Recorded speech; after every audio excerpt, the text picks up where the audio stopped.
নমস্কার বন্ধুরা, আশা করি আপনারা সবাই ভালো আছেন। আবার একটি ভিডিও নিয়ে আপনাদের সঙ্গে উপস্থিত হলাম। আজকের বিষয়বস্তু, অনেক দিনই আমরা রাশিফল দিতে পারিনি, সময়ের অভাবে নানা রকম অন্য ভিডিওগুলো, অন্য এপিসোড, সংখ্যা তত্ত্বের এপিসোডগুলো আনছিলাম। তো 2025-এ মার্চ মাস আসছে। অনেকেই প্রশ্ন করছেন যে মার্চ মাস আমার কেমন যাবে।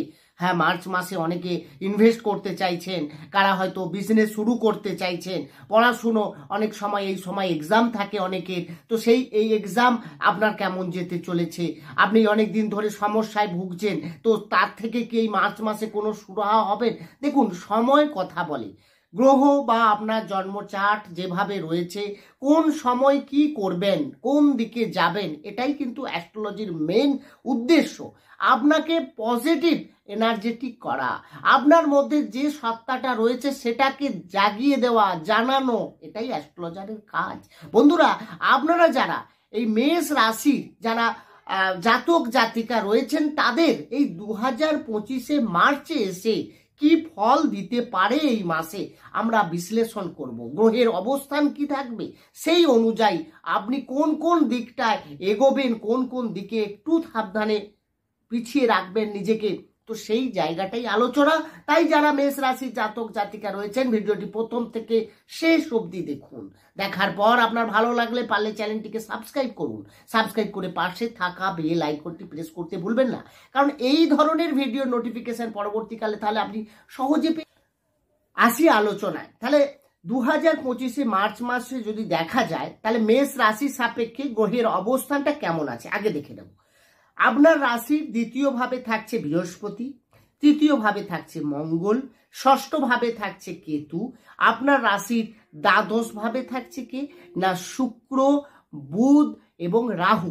একাদশে শনির সঙ্গে আপনার রবি অবস্থান করে থাকছে। তার মানে গ্রহের অবস্থান যা থাকছে সেই অনুযায়ী যদি দেখা যায় 2025 এই মার্চ মাসে আমরা প্রথমে দেখে নেব স্বাস্থ্য নিয়ে।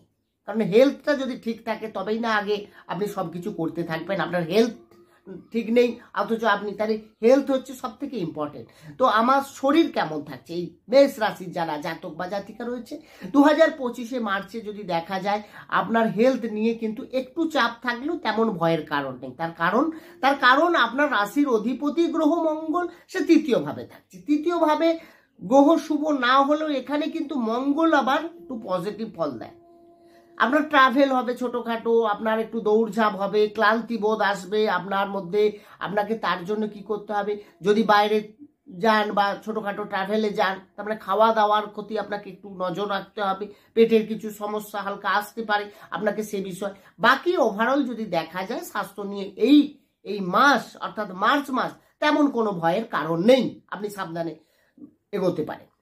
এবার আসবো শিক্ষা অর্থাৎ বিদ্যার্থীরা, পড়াশুনো যারা করছেন, যারা এক্সাম দিচ্ছেন, যারা ইন্টারভিউ দিতে চাচ্ছেন, তাদের এই মার্চ মাস কেমন দিতে পারে ফল।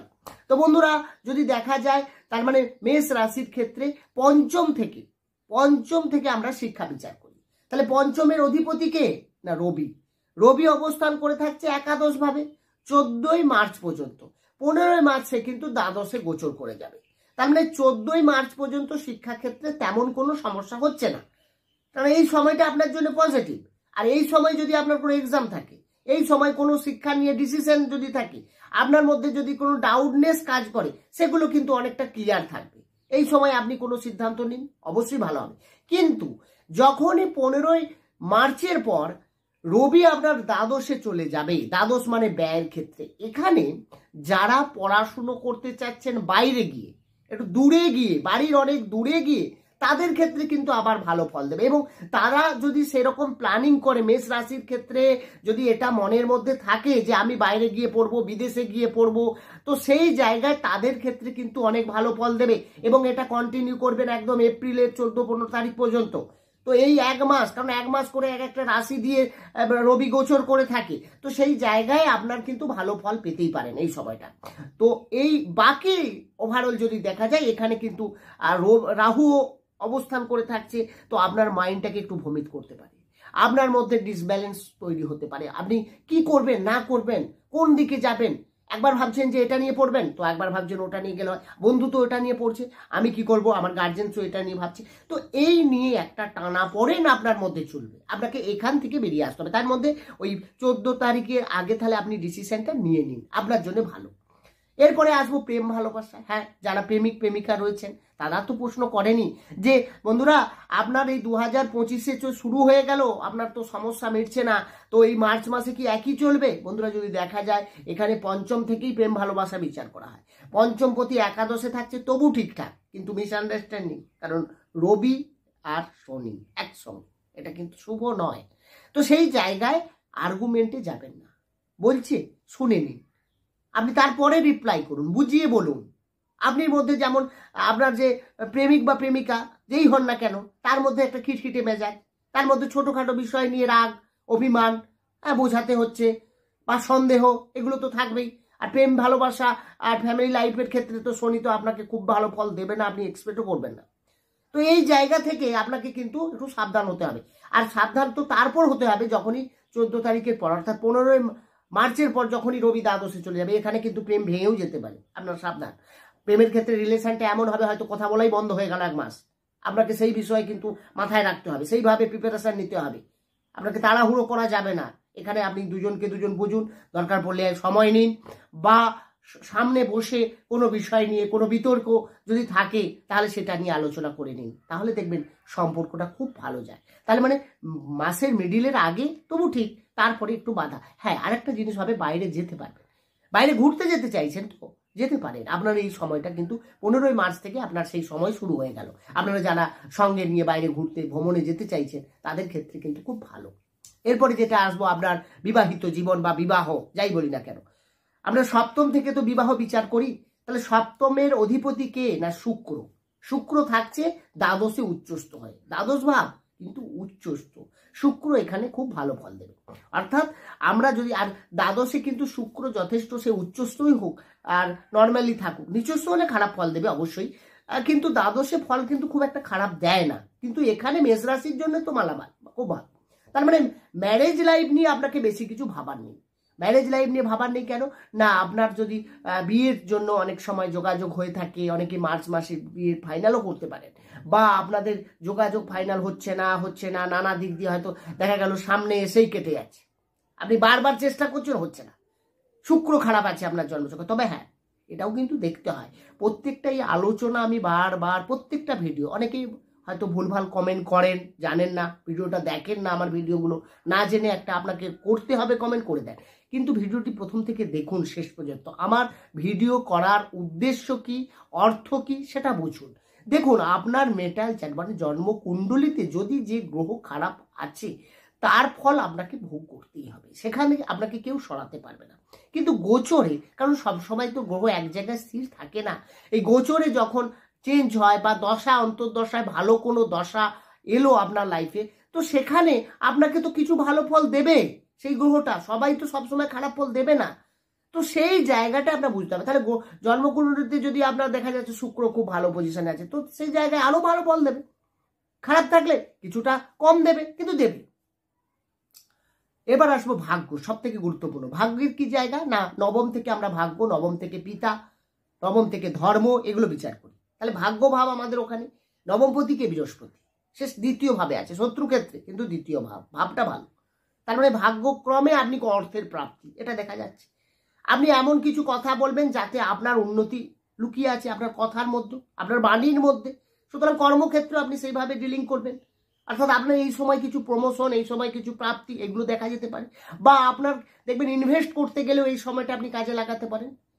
এই সময়টা আপনার, যদিও জুলাই পর্যন্ত মঙ্গল আপনার নিচস্থ থাকবে জন্মছকে সবার, এটা ওভারঅল 2025-এ মঙ্গল জুলাই পর্যন্ত কর্কট রাশিতে অবস্থান করতে হবে। সেখানে মেষ রাশির ক্ষেত্রে যদি দেখা যায়, তাহলে মেষ রাশির জন্মছকে মঙ্গলই হচ্ছে রাশির অধিপতি বা লগ্নের অধিপতি, মেষ লগ্ন যদি হয় লগ্নের অধিপতি, তার মানে সে নিচস্থ থাকা মানে কিছুটা ফল দেরিতে ডাউনে দেবে, কিন্তু দেবে, এটা কিন্তু মাথায় রাখবে।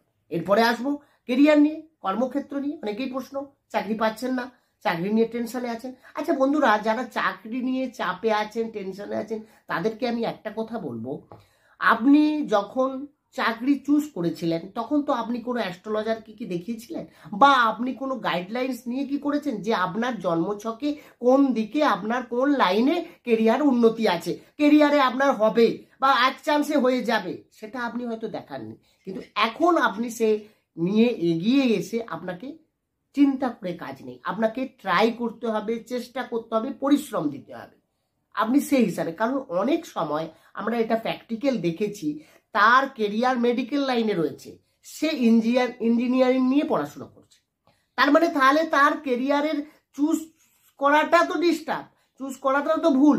হ্যাঁ, তাহলে কি তার হবে না? অবশ্যই হবে। সেই ক্ষেত্রে তাকে অনেক বাধা বিঘ্নর মধ্য দিয়ে হবে, আপনি মনের মতো হবে না। আপনি যেটা মেডিকেলে আপনার একদম টপ র্যাঙ্কে আপনি জায়গা করে নিতেন, সেই জায়গাটা আপনি এখানে পাবেন না। সেক্ষেত্রে আপনার জন্মকুণ্ডলী অবশ্যই দেখা প্রয়োজন, জানা দরকার যে আপনার কেরিয়ার, আপনার ভাগ্য কোথায় লুকিয়ে আছে, কোনটায় আপনার সমস্যা, কোথা থেকে আপনি সমাধান পাবেন। অর্থাৎ কেরিয়ার নিয়ে যারা প্রশ্ন করেন, শনির অবস্থান ভালো, শনি আপনার 29শে মার্চ তো দ্বাদশে চলে যাবে। এক্ষেত্রে যারা বিদেশে কর্মরত আছেন, সেটা নেক্সট ভিডিওতে আমি আসব, যখনই শনি দ্বাদশে চলে যাবে, শনির এই গোচরের কি ফল দিতে চলেছে, কোন কোন রাশি পেতে চলেছে, সেটা আমি পরের এপিসোড নিয়ে আসছি, সেগুলোয় নজর রাখুন। আর দ্বিতীয়ত হচ্ছে আপনার এক্ষেত্রে কর্মের জায়গায় ভালো হবে, কারণ 29 তারিখ পর্যন্ত একাদশে স্বয়ং শনি থাকছে। সুতরাং কেরিয়ার নিয়ে আপনাকে কোনো কিছু ভাবার নেই, কেরিয়ার নিয়ে আপনার গ্রোথ রয়েছে, কেরিয়ার নিয়ে ভালো। যারা সরকারি চাকরি করছেন, যারা যারা অ্যাডমিনিস্ট্রেটিভ ডিপার্টমেন্টে রয়েছেন, যারা পোস্ট ডিপার্টমেন্টে রয়েছেন, যারা মেডিকেল ডিপার্টমেন্টে রয়েছেন, যারা সরকারি চাকরির ক্ষেত্রে ভালো, এখানে কিন্তু সুযোগ। কারণ রবির সঙ্গে শনির কম্বিনেশন যেমন শত্রুতা বলি, তেমনি কিন্তু আপনার মধ্যে ডেডিকেটেড ব্যাপারটাও এসে যাবে অনেকটা।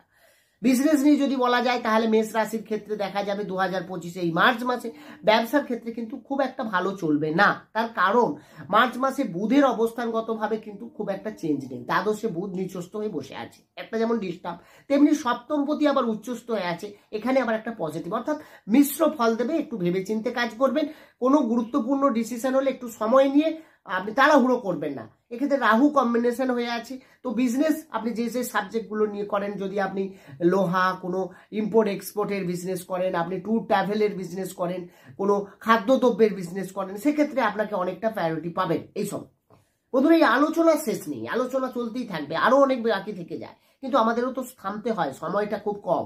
তো বন্ধুরা, যদি আপনারা আরো ডিটেলসে কিছু জানতে চান, আরো ডিটেলসে গিয়ে আপনার কোনো প্রশ্ন থাকলে, কারণ এই প্রশ্ন, এটা আমি সব রকম ভিডিও নিয়ে, মানে আপনার হতে পারে এই প্রশ্ন থাকবে, মেষ রাশির এই প্রশ্ন নিয়ে আমি আলোচনা করলাম, এবার আপনার হয়তো আলাদা কিছু থাকতেই পারে, তো সেটা আপনি কমেন্টসে জানান যে আমি এই ধরনের ভিডিও চাইছি, আমি চেষ্টা করব আপনার সেই ধরনের ভিডিও করতে।